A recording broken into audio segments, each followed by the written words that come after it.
Yun mga boss, ito may panibagong setup tayo sa Honda Giorno 125. Yan. Tapos mga setup na ginawa natin dito sa Honda Giorno, nilagyan natin siya ng MDL na 60 watts. Tapos dual contact signal light, saka hazard. Tapos passing sa headlight. Yan. Ito naman po yung passing sa headlight. Papatayin muna natin yung sa MDL. Ito naman po yung switch ng MDL. Papatayin natin. Yun. May passing na po siya sa headlight. Tapos sa yellow gumagana. Hazard. Yun o, may hazard na o. Tapos sa switch ng MDL, low niya white, high niya yellow. Yun, ganun kalawak. Tapos yung low niya kahit liko mo, yun meron pa rin. Tapos sa kabila, yun ganun pa rin, malakas pa rin. Yan, normal lang po matatakpan yung MDL kasi nasa ilalim po siya. Yun o. Tapos ginamit natin bracket dyan sa MDL, stainless bracket po. Tapos sample natin yung ano niya, yung signal light.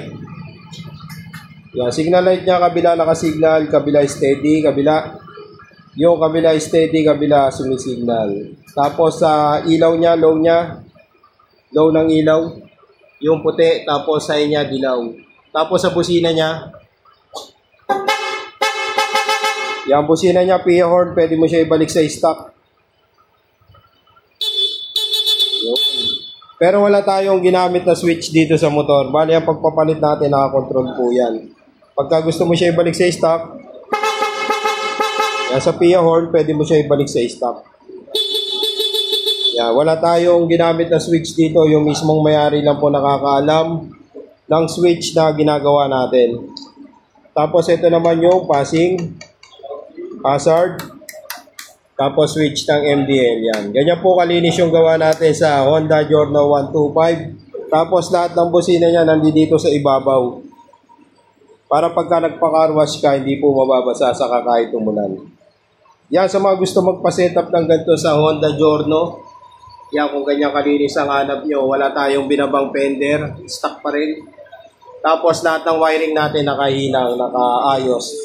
Pagdating sa baterya, meron pa pala tayong fuse na ginagamit para hindi masira yung wiring natin. Yan, sa mga gusto magpa-setup, PM lang kayo sa Redline Moto Shop.